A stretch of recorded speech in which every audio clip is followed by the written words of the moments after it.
Malcolm X, une vie de réinvention, 1960, 1925, de Manning Marable. Prologue, une vie au-delà de la légende. Au tout début du siècle dernier, le quartier au nord de Harlem, qui portera plus tard le nom de Washington Heights, n'est qu'une banlieue faiblement peuplée. Sous l'impulsion d'un homme d'affaires, William Fox, une somptueuse salle de spectacle voit le jour sur Broadway entre la 165e et la 166e rue Ouest. Fox demande à Thomas W. Lamb, l'architecte, de construire le plus splendide des théâtres de Broadway. En 1912, la construction est achevée. Une coûteuse façade de terre cuite orne la devanture du théâtre. Des colonnes de marbre encadrent l'entrée et le vestibule est orné d'oiseaux exotiques sculptés. Ce sont les couleurs de ces oiseaux inspirées des peintures d'un grand artiste du XIXe siècle, John James Audubon, qui, conduisant Fox à donner le nom de Bodum d'Audubon à son palace des plaisirs. Au premier étage, l'homme conçoit une immense salle de cinéma pouvant accueillir 2300 spectateurs. Dans les années qui suivent, le second étage est occupé par deux spacieuses salles de bal. La salle rose, où peuvent évoluer 800 danseurs, et la grande salle, plus vaste encore, pouvant en accueillir 1500. En quelques décennies, le quartier situé autour de l'Audubon change, devenant plus noir et plus ouvrier. La direction de l'Audubon offrait à sa nouvelle clientèle les orchestres de swing les plus célèbres du moment, tels ceux de Duke Ellington, Count Basie ou Chick Webb. L'Audubon devint également le repère de nombreux syndicalistes de la ville de 1934 à 1937. Un tout nouveau syndicat de Transport Workers Union, TWU, et organise ses réunions publiques parfois marquées par de violents affrontements. Une nuit de septembre 1929, la réunion de 400 militants du Lantern Athletic Club est par exemple interrompue par quatre coups de feu qui blessent grièvement deux personnes.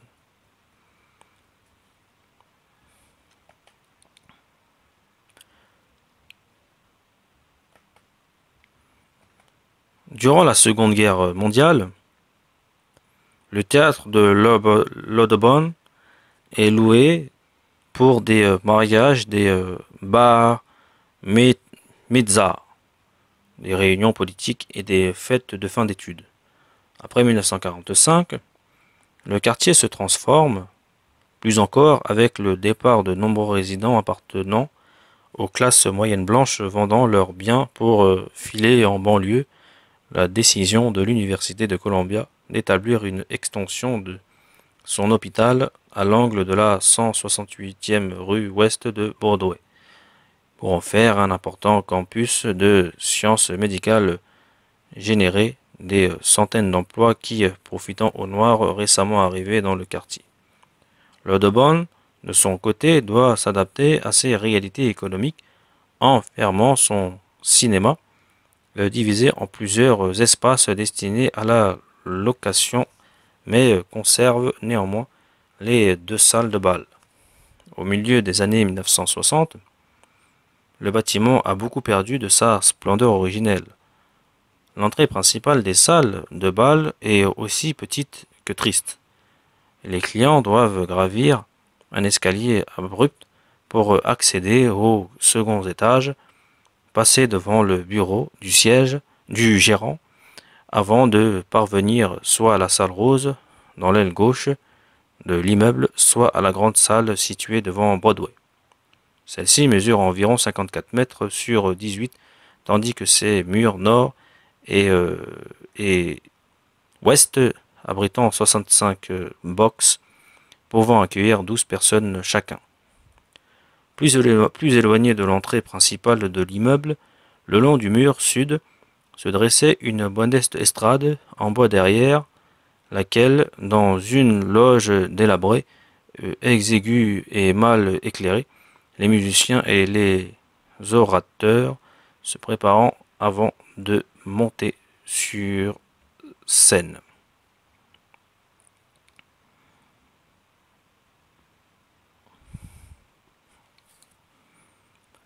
Un après-midi d'hiver, le dimanche 21 février 1965, la grande salle est réservée par un groupe politique controversé installé à Harlem, l'Organisation afro-américain Unity, OAAU. Depuis près d'un an, la direction de l'Audubon lui loue la salle, mais son dirigeant Malcolm X ne cesse de la préoccuper.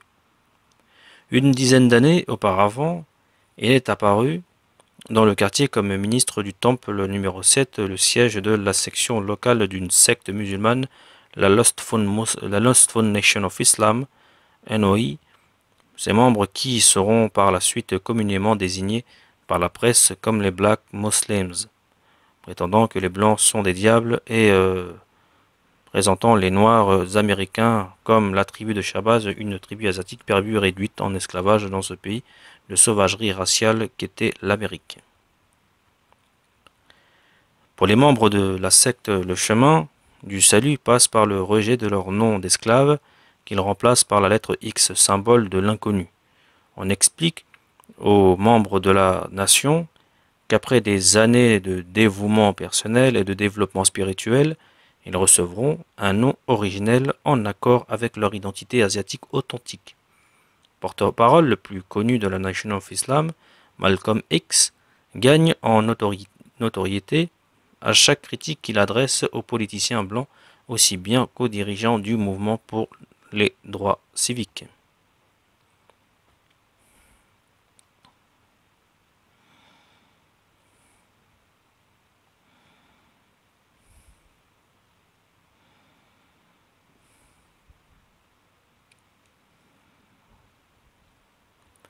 Au mois de mars de l'année précédente, Malcolm X a annoncé sa rupture avec la nation et a rapidement créé son propre groupe religieux, la Muslim Mosque Incorporation, donc ENC, MMI, entre parenthèses, pour accueillir les membres de la nation qui l'ont quitté pour le suivre. Malgré cette rupture, Malcolm continue de faire des déclarations hautement polémiques. Je cite: « Il n'y aura cette année plus de violence que jamais », prédit-il ainsi en mars 1964 à un journaliste de New York Times. Les Blancs feraient bien de comprendre cela pendant qu'il en est encore temps.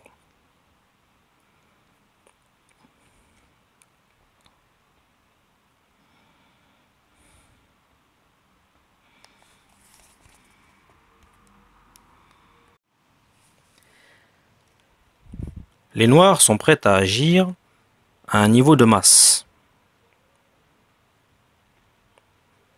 Cité de M.C. Handler dans Malcolm X Plates with Muhammad, New York Times, 9 mars 1964. M.C. Handler, Malcolm X sees a rise in violence, New York Times, 13 mars 1964 pour la référence.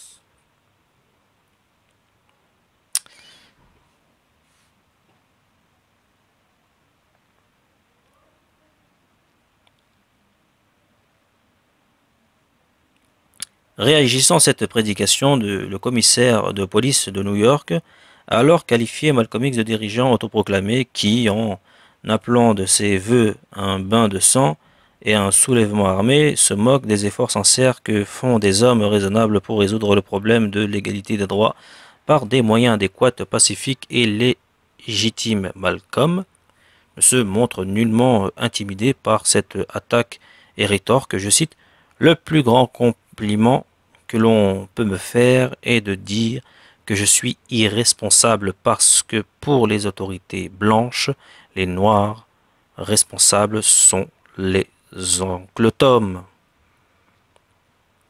Cité de Emmanuel Permuter dans Murphy Says City Will Not Permit Rights Violence. New York Times, 16 mars 1964 pour la référence. Quelques semaines plus tard, Malcolm X connut une révélation spirituelle.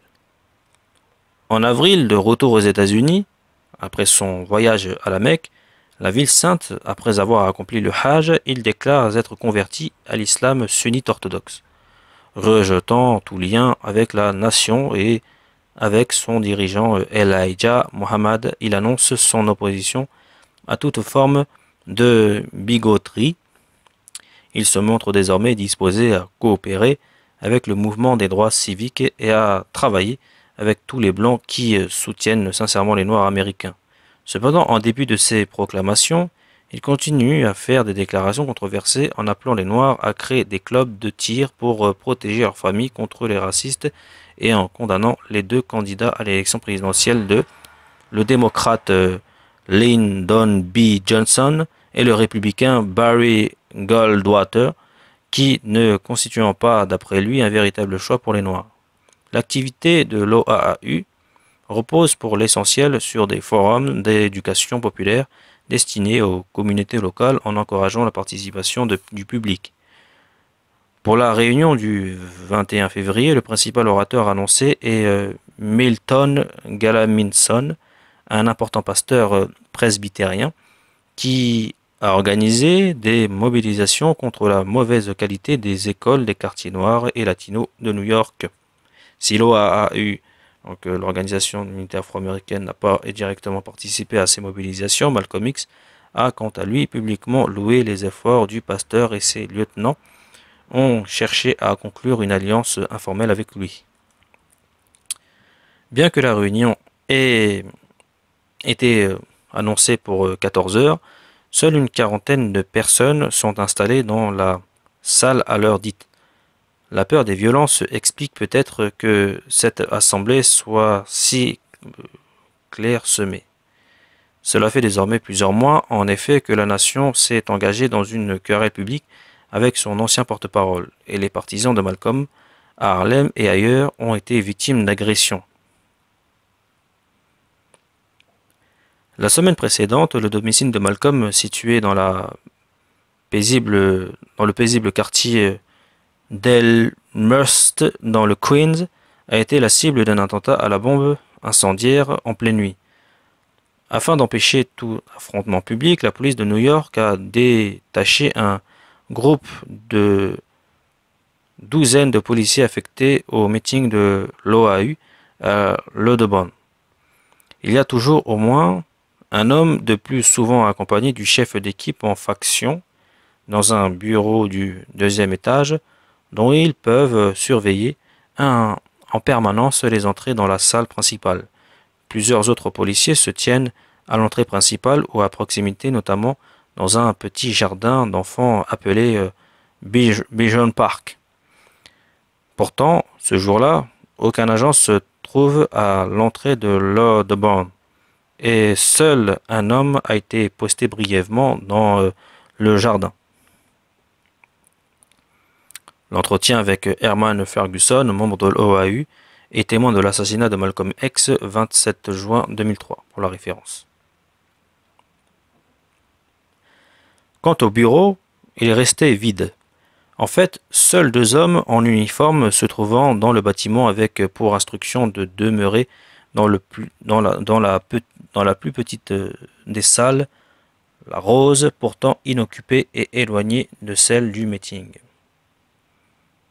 Peter Goldman, The Dead and Life of Malcolm X, édition révisée, Urbana University of Illinois Press, 1969, page 279, page 269-274 pour la référence.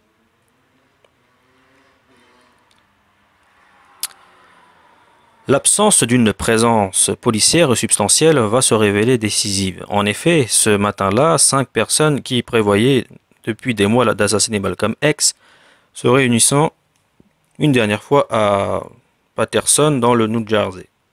Les 5 hommes sont membres de la mosquée de la nation située à Newark. Mais seul l'un d'entre eux en est un représentant officiel. Les autres sont des permanents de la secte convaincus que leur mission a reçu l'accord de la direction de la nation.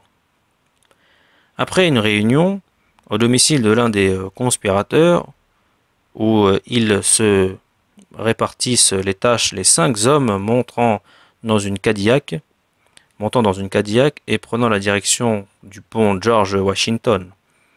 Ils empruntant une sortie qui mène au nord de Manhattan et trouvant une place de stationnement près de l'Audubon qui leur permet un accès facile au pont et une fuite aisée vers le New Jersey. Le service d'ordre présent à l'entrée principale et dans la grande salle est composé d'une vingtaine de partisans de Malcolm. Le responsable de ce groupe est son garde du corps personnel, Reuben X. Francis. Plus tôt dans l'après-midi, ce dernier a indiqué à William 64X George que l'équipe du jour sera peu nombreuse et qu'il aura besoin de son aide. En temps habituel, William, un homme de confiance, se tient à côté du pupitre situé au centre de la scène où s'exprime l'orateur et d'où il put observer toute l'assistance. Mais en ce jour particulier, Reuben lui demande de s'installer à l'entrée principale, c'est-à-dire aussi loin que possible de la tribune. Déclaration de William 64X George à New York Country District Attorneys Office, bureau du procureur du comté de New York, 18 mars 1965. Les interrogatoires de la police concernant l'enquête sur le meurtre de Malcolm X sont disponibles dans le dossier 871-65, série 1 au New York, département of Records and Information Service, Municipal Archives in the City of New York, entre parenthèses, Manny, M-A-N-Y. Le dossier du procureur sur l'assassinat de Malcolm X est divisé en 3 séries selon la période chronologique. La série 1 contient les pièces relatives à l'enquête de police et la mise en examen. La série 2 contient des documents du procès pour meurtre de 1996. La série 3 réunit les appels des agresseurs condamnés. Norman Butler, Thomas Johnson et Talmadge Hayer, alias Thomas Hagen. Les documents internes du FBI non classifiés et une copie de la décision intégrale du grand jury lors du procès pour le meurtre de Malcolm X dans la série 1 sont des pièces décisives. Les dossiers du procureur sont restés fermés au public jusqu'en 1993, date à laquelle ils ont été transférés aux archives municipales de la ville de New York. Pour une analyse complète du dossier judiciaire, voir Elizabeth Maduxi, donc Maduxi, donc M-A-Z-U-2-C-I, Saint Malcolm's Relics, a study of the artifacts shaped by the assassination of Malcolm X. Dissertation, University of Columbia, 2005 pour la référence.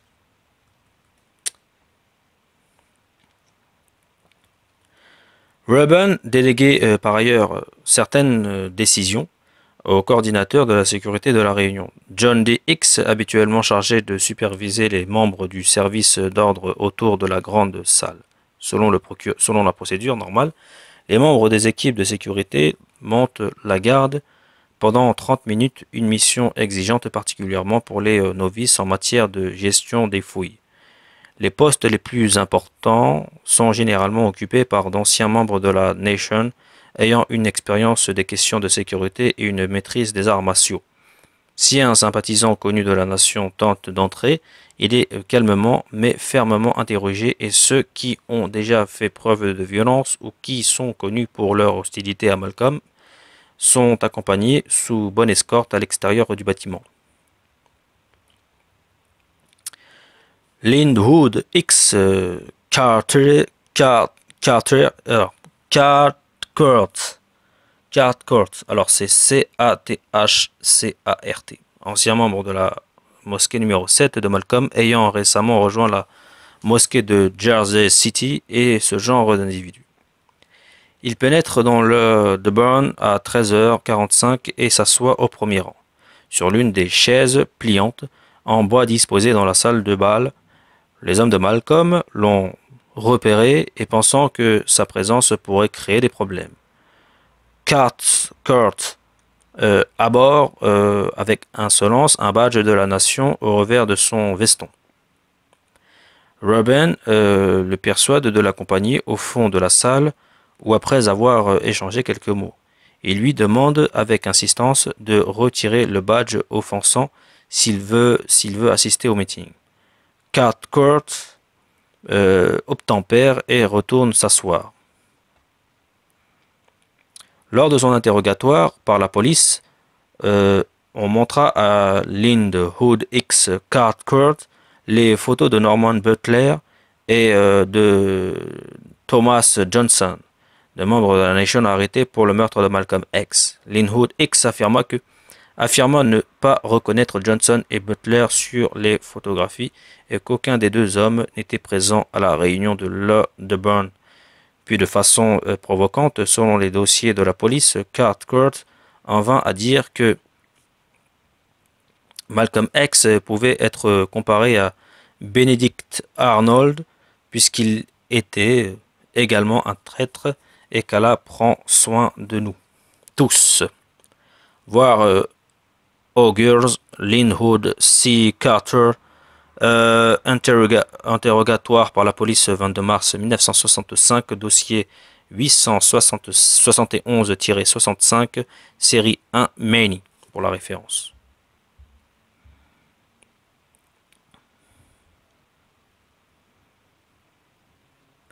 L'équipe de sécurité de Malcolm expliquera ultérieurement que Kurt est le seul membre loyaliste de la nation repéré cet après-midi-là.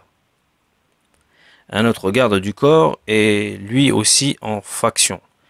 Anas M. Lockman, entre parenthèses, Lungstone Hughes Savage, un ancien membre de la nation qui a rompu avec celle-ci par loyauté envers Malcolm. Devant le grand jury, il affirmera être arrivé vers 13h20 et après avoir discuté avec quelques personnes, avoir disposé comme d'habitude les sièges sur la tribune, installé le pupitre et ôté les installations inutiles. Puis il rejoint le public où il reste jusqu'au début de la réunion. Peu après 14h, il décide de vérifier à nouveau les portes situées à droite de la scène et plus proche de l'endroit où se tient l'orateur pour une raison inconnue. Ces portes ne sont pas verrouillées et qui ne manque pas de le troubler. Pourtant, au lieu d'en informer ceux qui assurent la sécurité de Malcolm, il retourne s'asseoir.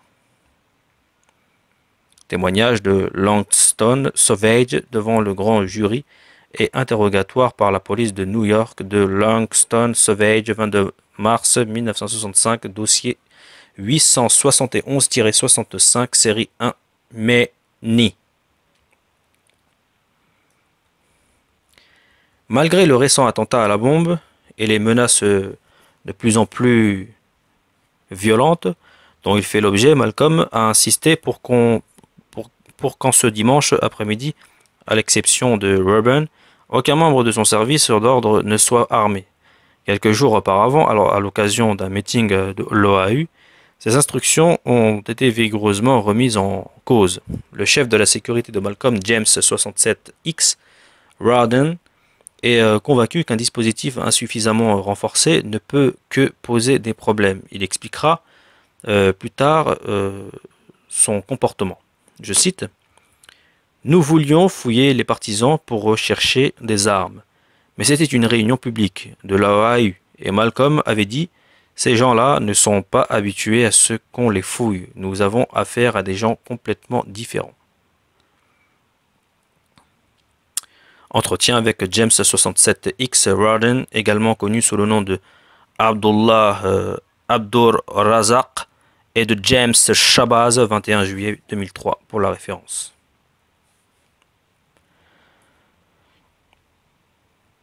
Aussi, ce jour-là, lorsque le public commence à pénétrer dans l'Audburn, la plupart émitouflés dans leurs manteaux d'hiver, personne n'est contrôlé. Si Reuben est contrarié par cette décision, il ne le montre pas et quitte même la salle pour aller régler au gérant les $150 de location.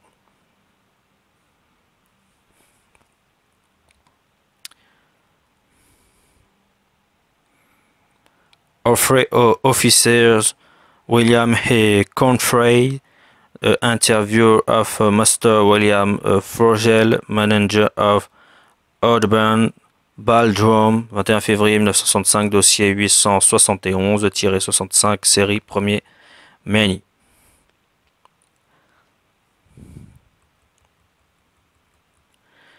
Pendant ce temps, les tueurs ont déjà pénétré dans l'immeuble. Comme prévu, ils n'ont pas été fouillés. Le groupe se sépare. Les 3 tireurs s'installent au premier rang, en face et à gauche du pupitre. L'un d'entre eux, un costaud d'une vingtaine d'années à la peau très noire, doit ouvrir le feu le premier. Les 2 autres portant également des armes de poing. Leur tâche est d'achever Malcolm après les premiers coups de feu. 2 autres complices sont assis côte à côte au 7e rang. Ils ont pour mission de faire diversion si possible en lançant une grenade fumigène. Voir Goldman dans The Dead and Light of Malcolm X, page 418-419 pour la référence. À 14h30, les quelques 200 personnes qui composent l'assistance commençant à s'impatienter. Benjamin Cho X Goodman, l'agent de Malcolm à la Muslim Mosque Incorporation, monte sur la tribune et s'efforce pendant 30 minutes de chauffer la salle. Comme il ne figure pas parmi les orateurs vedettes annoncés, la salle continue de discuter et de se saluer. Au bout de 10 minutes environ, Benjamin parvint à attirer l'attention du public en rappelant les questions abordées par Malcolm dans ses interventions récentes comme l'opposition à la guerre au Vietnam. Chacun sait que Malcolm prendra la parole immédiatement après l'introduction de Benjamin. Transcription de l'adresse faite par Benjamin 2X Goodman, Benjamin Karim, entre parenthèses, à l'Audburn, le 21 février 1965, copie et bande sonore en possession de l'auteur.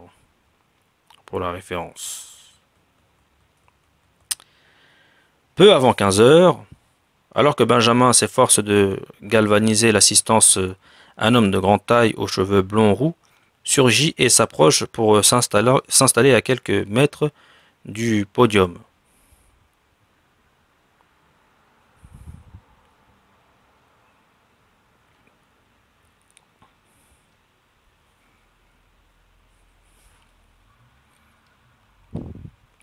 Pris au dépourvu par l'entrée de Malcolm, Benjamin conclut son intervention et va s'asseoir sur une des chaises disposées sur la tribune.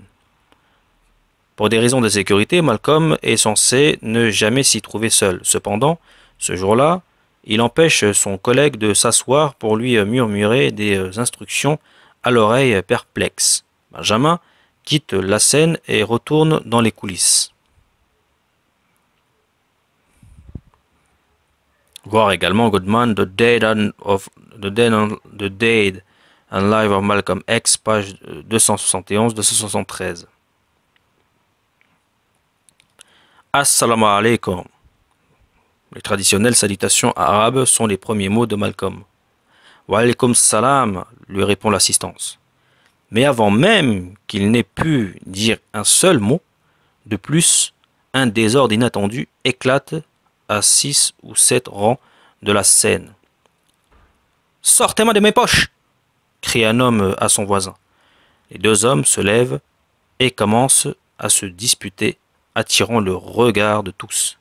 Depuis la tribune, Malcolm crie « Arrêtez, arrêtez !» Transcription du discours de Benjamin de X. Goodman. Les remarques initiales de Malcolm X peuvent être entendues sur l'enregistrement. Les deux principaux militants qui gardent la tribune, Charles X. Blackwell et Robert 35X Smith, se ruant pour séparer les deux hommes. La plupart de leurs camarades, se précipitant également et abandonnent leur poste pour mettre fin à la bagarre, laissant Malcolm seul sur la scène. C'est à ce moment que le conspirateur du premier rang se lève et se dirige rapidement vers l'estrade. Il s'arrête à environ 5 mètres du podium, ouvre son manteau et sort son arme, un fusil à canon scié. La date du 21 février 1965 est profondément gravée dans la mémoire de nombreux Afro-Américains, comme le sont pour d'autres les assassinats de John F. Kennedy ou de Martin Luther King Jr. Dans la période turbulente qui a suivi la mort de Malcolm, ses disciples ont fait de pouvoir noir leur mot d'ordre et ont élevé Malcolm au rang de saint séculier. À la fin des années 1960, il incarnait l'idéal de la négritude de blackness, entre parenthèses, pour une génération toute entière, comme W. Herbie Dubois, Richard Wright et James Baldwin. Il a dénoncé les dégâts psychologiques et sociaux que le racisme inflige à son peuple, de la non-violence, que le racisme inflige à son peuple, Il est également admiré en tant qu'homme d'action sans compromis aux antipodes de la non-violence prononcée par les classes moyennes noires ayant dominé le mouvement des droits civiques avant lui.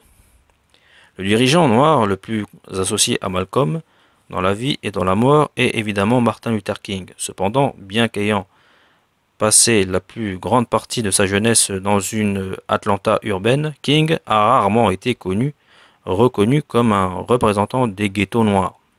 Dans les décennies qui suivront son assassinat, il sera associé à l'image d'un sud rural fait de petites villes. Inversement, Malcolm est un produit du ghetto moderne. La rage pleine d'émotions qu'il exprime est une réaction au racisme dans son contexte urbain, école ségrégée, habitat médiocre, mortalité infantile élevée, drogue et crimes. À partir des années 1960, l'immense majorité des Afro-Américains vit dans de grandes métropoles et leurs conditions de vie sont plus proches de ce dont Malcolm parle que de ce que King représente. De ce fait, Malcolm réussit à trouver une large audience parmi les Noirs urbains, arrivés à la conclusion que la résistance passive s'avère insuffisante pour démanteler le racisme institutionnel. La métamorphose du militant noir en colère en icône américaine du multiculturalisme est le produit de l'extraordinaire succès de l'autobiographie de Malcolm X, coécrite par Alex Haley et publiée 9 mois après son assassinat. L'autobiographie de Malcolm fut publiée en France en 1966 par Grasset, dont G-R-A-2-S-E-T, dans une traduction d'Anne Guerin, donc G-U-E-R-I-N. Cette édition française n'incluant pas la totalité de l'ouvrage original et la traduction étant parfois datée, nous avons choisi de nous référer principalement à l'édition américaine et de retraduire les passages cités. Best-seller dès les premières années de sa publication, le livre deviendra rapidement un ouvrage de référence dans des centaines de programmes de lycées et d'universités. À la fin des années 1960, une génération entière de poètes et d'écrivains afro-américains ont produit une suite apparemment sans fin d'hommages à leur idole abattue.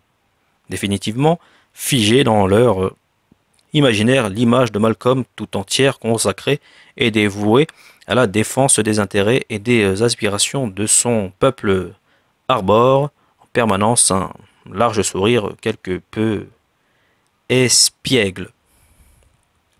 Immédiatement après son assassinat, des groupes très différents, les trotskistes, les nationalistes culturels noirs, les musulmans sunnites, se réclameront de lui. Des centaines d'institutions et d'associations de quartier seront rebaptisées pour honorer l'homme dont l'acteur Ozzie Davis a fait l'éloge en parlant de notre humanité noire vivante. Ozzie Davis, 1917-2005, acteur, producteur, réalisateur et scénariste africain-américain engagé dans le mouvement des droits civiques. Il collecte des fonds pour les Freedom Riders et se lie à Martin Luther King. C'est lui qui annoncera le décès de Reb Dubois à la tribune de la marche sur Washington de 1963 et qui prononce l'éloge funèbre de Malcolm X.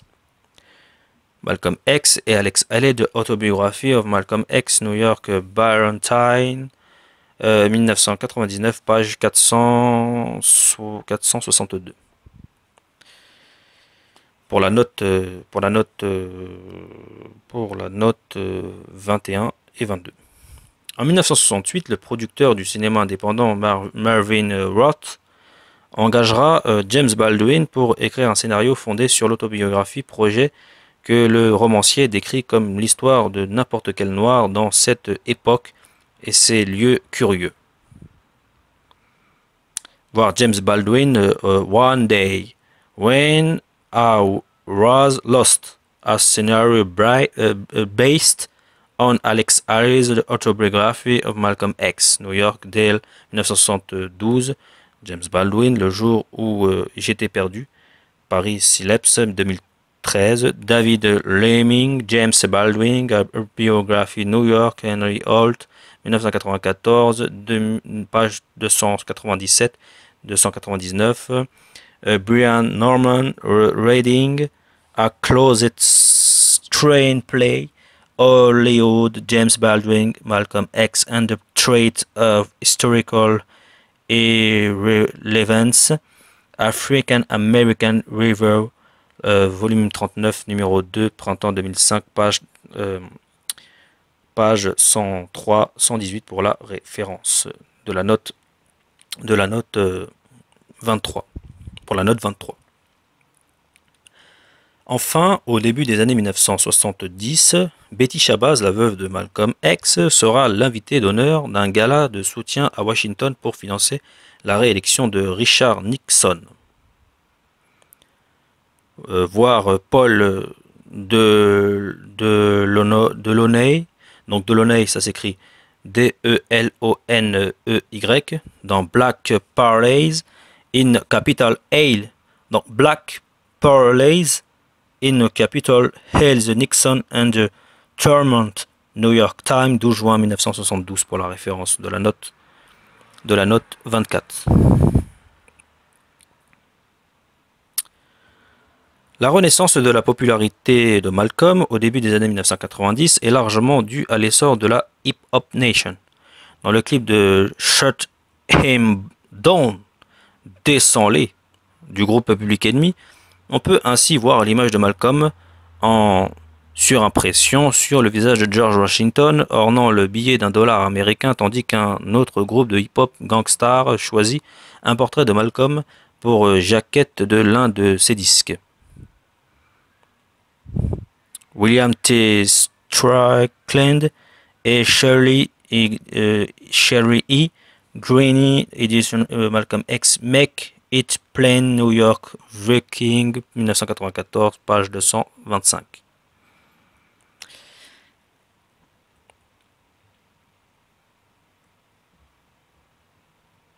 De l'autre côté, les conservateurs ont aussi tenté de le faire entrer dans leur panthéon.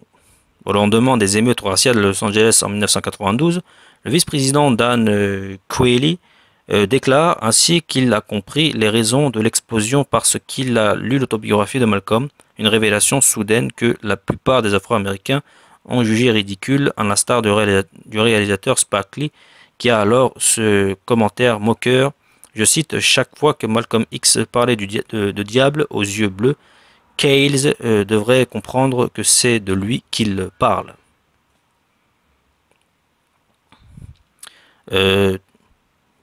Tiré de Sam Roberts, Dan Quayle, Malcolm X and the American Veilers.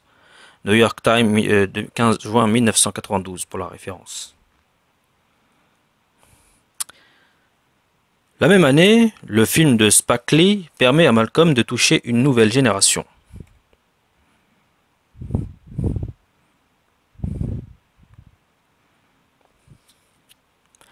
En 1992, selon un sondage, 84% des Afro-Américains âgés de 15 à 24 ans le décrivent comme un héros pour les Noirs américains d'aujourd'hui.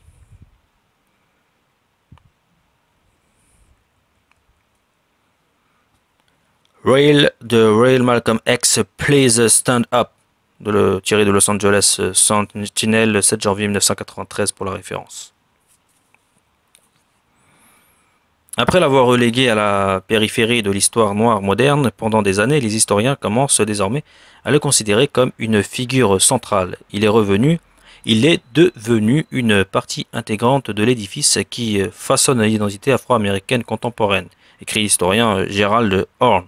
Je cite: sa passion pour la musique, la danse et les boîtes de nuit a renforcé ses liens avec les Noirs.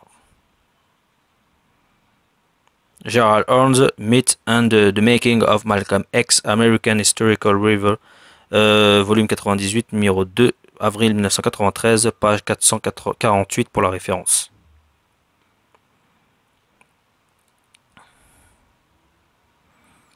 Nombre de Blancs, cependant, n'ont retenu de Malcolm que son passage du séparatisme noir à une sorte d'universalisme multiculturel. Son assimilation à la culture américaine dominante est consacrée le 20 janvier 1999 à l'Apollo Theater de Harlem. Quelle ironie!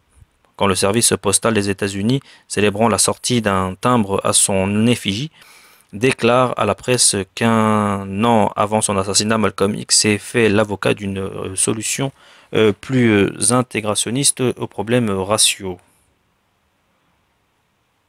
Manning Marable Living Black Story, How Reimagining the African American Past Can Remark Americans Racial Future, New York Basic Civitas, 2006, page 147 pour la référence.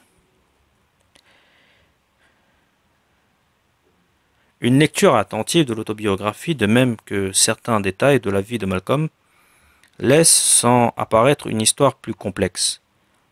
Peu nombreuses ont été les critiques du livre, à prendre en compte le fait que l'autobiographie a été écrite à 4 mains et plus précisément qu'Alex Haley, retraité de l'US Coast Guard, a été guidé par cette collaboration par ses objectifs propres, républicain libéral.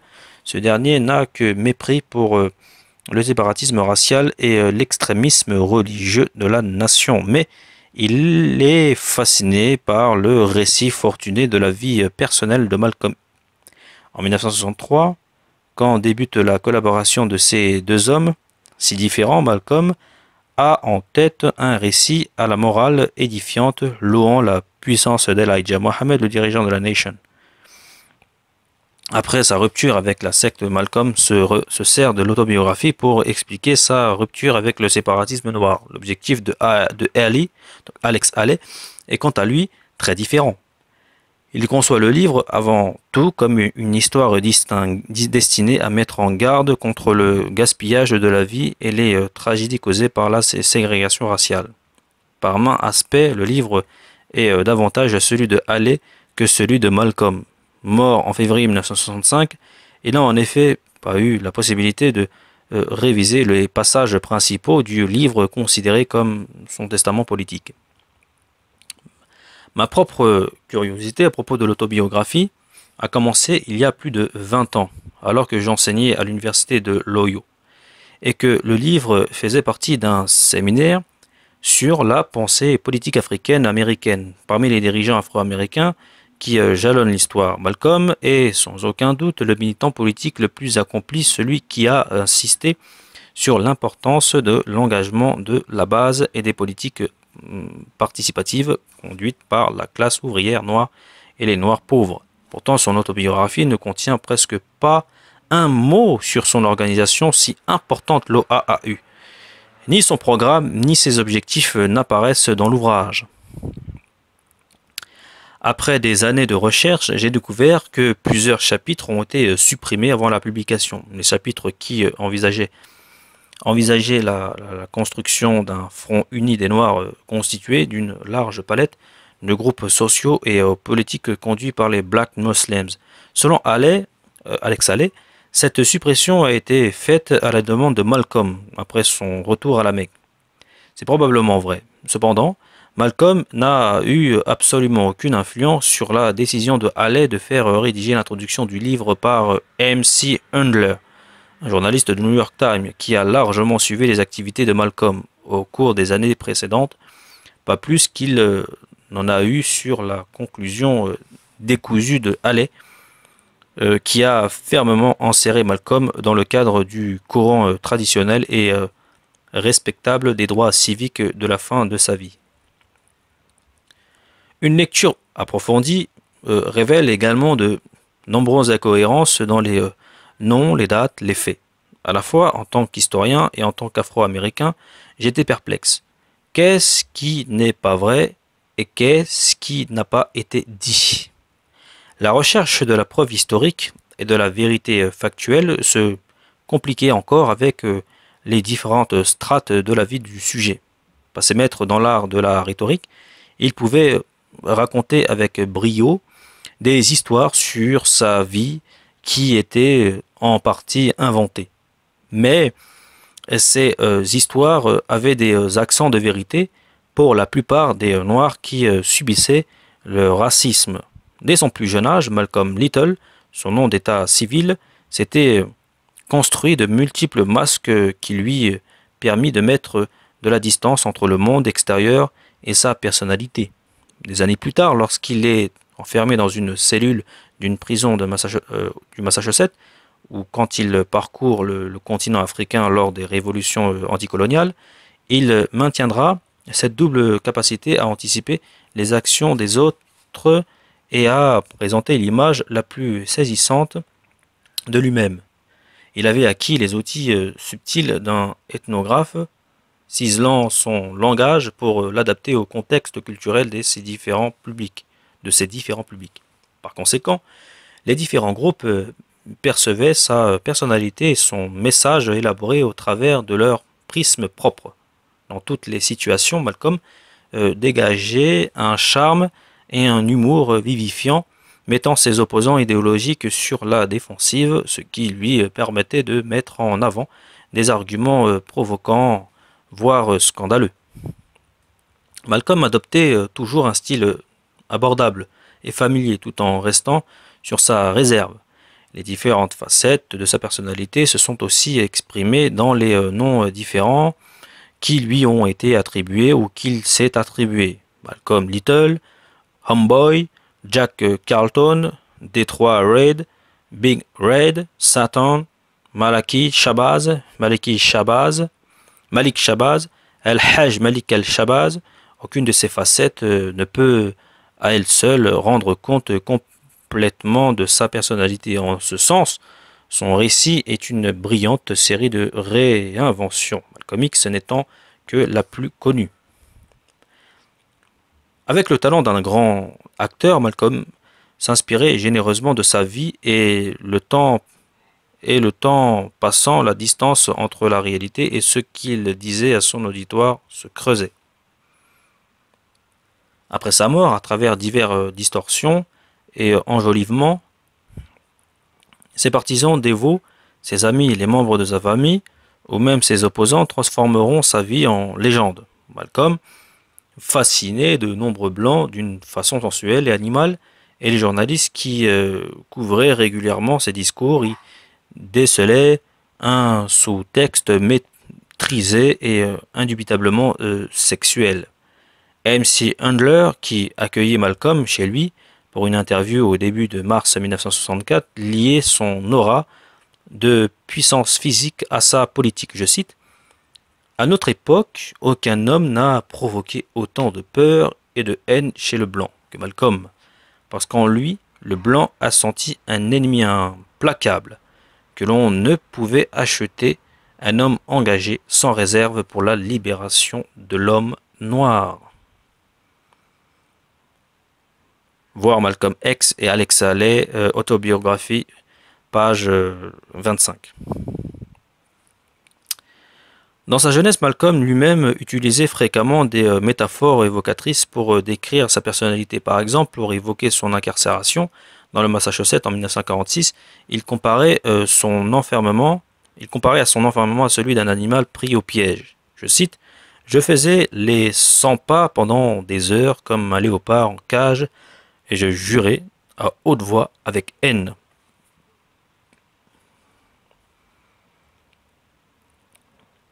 Les détenus qui se trouvaient dans la même section que moi ont fini par me trouver un nom: Satan.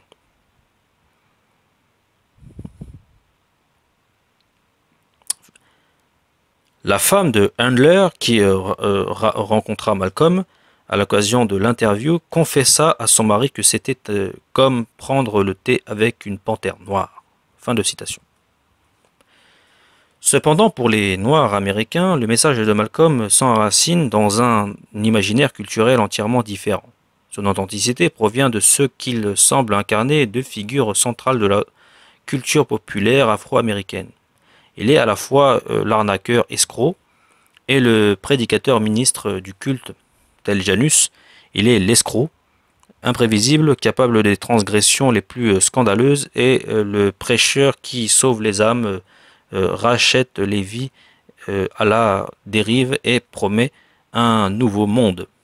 Observateur attentif de la culture noire, dans son expression politique, Malcolm mélange conte animalier, métaphore rurale et histoire d'escroc. Par exemple, en réinterprétant la fable du loup et du renard à propos de l'opposition entre Johnson et Goldwater, ces discours captivaient le public parce qu'ils en orchestraient les thèmes dans un récit qui promettait le salut ultime. Il se présentait comme un homme sans compromis, totalement dévoué à la prise du pouvoir des Noirs sur leur vie, sans aucune considération pour sa sécurité personnelle. Même ceux qui rejetaient sa politique reconnaissaient sa sincérité. De toute évidence, l'analogie entre l'acteur et le dirigeant politique est osée, mais en politique, l'art de la réinvention pour les personnages publics exige une capacité de réorganisation sélective de leur vie passée à l'élimination des épisodes embarrassants. En ce qui concerne Malcolm, la mémoire de ses amis et de ses proches montre que le personnage de Detroit Red, le fameux hors-la-loi de l'autobiographie, est largement exagéré.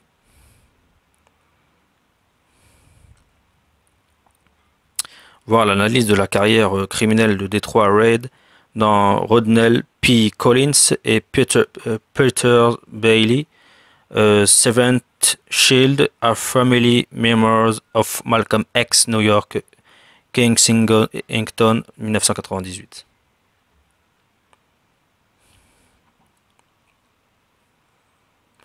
Le casier judiciaire de Malcolm Little pour les années 1941-46 révèle qu'il a délibérément construit son histoire criminelle, enchevêtrant des éléments de son passé dans une allégorie destinée à illustrer les conséquences destructrices du racisme des systèmes judiciaires et pénitentiaires américains. Inventer était une façon efficace pour lui de toucher les secteurs les plus marginalisés de la communauté noire et de répondre à leur espoir. Avec ce livre, mon premier objectif et d'aller au-delà de la légende et de raconter la véritable vie de Malcolm. Je présente également des éléments de Malcolm. Je présente également des éléments que Malcolm n'a pu connaître, notamment l'importance de la surveillance illégale exercée par le FBI et par la police de New York, les provocations montées contre lui, la vérité sur ceux de ses partisans qui le trahissaient politiquement et personnellement, l'identification de ceux qui sont responsables de son assassinat. Un des plus grands défis auxquels j'ai été confronté dans la reconstitution de sa vie a consisté dans l'examen de ses activités au sein de la nation. La plupart des études connues se sont concentrées sur ces deux dernières années de sa carrière publique. La difficulté de mettre au jour ses discours et ses lettres datant des années 1950 venait en partie de la direction de la nation, assurée par Louise X. Walcott, connue aujourd'hui sous le nom de Louis Farrakhan, et qui n'avait jamais permis aux chercheurs d'accéder aux archives de la secte. Après des années d'efforts, j'ai pu entamer un dialogue avec la nation, et en mai 2005, j'ai rencontré Louis Farrakhan pour une extraordinaire séance de travail qui a duré 9 heures. À la suite de cette rencontre, la nation m'a permis d'obtenir des cassettes audio vieilles de 50 ans, contenant les sermons et les conférences que Malcolm avait livrées alors qu'il dirigeait la mosquée numéro 7, enregistrement qui, fournissant un éclairage permettant sur son évolution politique et spirituelle. D'anciens membres de la nation ont aussi accepté de m'accorder des entretiens. Le plus important d'entre eux, Larry 4X Prescott, ultérieurement connu sous le nom d'Akbar Mohammed, fut l'assistant de Malcolm avant de se ranger du côté d'Elijah Muhammad lors de sa scission de mars 1964. Ces sources m'ont apporté une perspective qui n'avait jusque-là jamais été prise en compte de manière satisfaisante. Le point de vue de la nation et de ses adhérents. Par différents aspects, le parcours de réinvention de Malcolm est centré sur la quête qui a été celle de toute sa vie, la détermination du sens et de la substance de la loi. Alors qu'il est détenu, il adhère à une secte anti-blanche, quasi-islamique, qui a conforté sa conception fragmentée de l'humanité et de l'identité ethnique. Mais en voyageant à travers le monde, Malcolm découvre que l'islam orthodoxe est par bien des aspects contradictoires avec la stigmatisation raciale et l'intolérance qui sont au cœur du credo de la nation. Malcolm adopte alors le véritable universalisme de l'islam et sa foi dans la possibilité pour chacun de trouver la grâce d'Allah, quelle que soit sa race. L'islam est également le fondement spirituel sur lequel il construit sa politique révolutionnaire pour le tiers-monde, dans lequel on peut voir des parallèles frappants avec la guérilla argentine ou avec Che Guevara, le co-dirigeant de la révolution cubaine de 1959.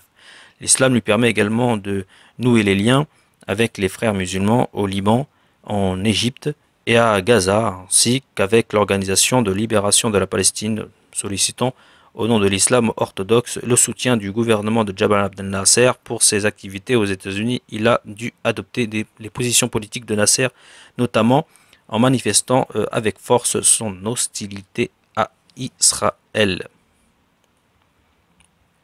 Il reste de nombreuses questions sans réponse sur la mort de Malcolm et sur ceux qui ont commandité son assassinat. L'histoire n'est pas une enquête sur des affaires non élucidées. J'ai eu à sous-peser des hypothèses médico-légales et non des certitudes. Bien qu'en 1966, 3 membres de la nation aient été reconnus coupables du meurtre, de nombreux éléments suggérant que 2 de ces hommes étaient innocents, que le FBI et la police de New York le savaient pertinemment et que le bureau du procureur de New York était plus préoccupé par la protection de l'identité des policiers infiltrés et de ses informateurs que par l'arrestation des véritables tueurs. Que ce meurtre demeure non résolu près de 50 années plus tard lui confère une place particulière, que ce soit dans les annales de l'histoire afro-américaine ou dans celle des États-Unis. Contrairement au meurtre de Medgar Evers, donc Medgar, Evers, donc Evers, et de Martin Luther King Jr., assassiné par des suprémacistes blancs isolés, ou à celui de George Jackson, perpétré par des gardiens de prison en Californie. Malcolm a été tué en public au cœur de l'Amérique noire urbaine. Dans la précipitation du jugement, sa mort a été attribuée à la seule nation. L'image construite par les médias d'un Malcolm X démagogue et dangereux rendit impossible la conduite d'une enquête minutieuse sur sa mort. Et ce ne fut que dans les communautés noires américaines qu'il devint un martyr politique. 30 années ont été nécessaires pour que l'Amérique blanche modifie sa perception. La grande tentation du biographe d'une icône est de l'élever au rang de quasi-saint, en évacuant les contradictions normales et les défauts de tout être humain. J'ai consacré tant d'années à comprendre la personnalité et la pensée de Malcolm que cette tentation s'est évanouie depuis longtemps. Malcolm est une authentique figure historique dans le sens où plus que ses contemporains. Il incarne les tendances, la vitalité et l'état d'esprit politique de toute une population noire et urbaine vivant dans l'Amérique au milieu du XXe siècle. Il s'exprimait avec clarté, avec humour et avec force. Et les publics noirs, tant aux États-Unis qu'en Afrique, réagissaient avec enthousiasme. Même lorsqu'il faisait des déclarations controversées avec lesquelles la majorité des Afro-Américains étaient fortement en désaccord, il était peu nombreux à mettre en cause sa sincérité et son engagement. D'un autre côté, l'examen complet de son activité révèle des erreurs du jugement graves dans les négociations avec le Ku Klux Klan. Mais contrairement à beaucoup d'autres dirigeants, Malcolm avait le courage de reconnaître ses erreurs, de les déceler et de s'excuser auprès de ceux qu'il avait offensés. Même lorsque j'ai pu avoir des désaccords importants avec lui, j'ai toujours admiré en lui la force et l'intégrité du personnage et l'amour qu'il portait aux Afro-Américains et à leur culture.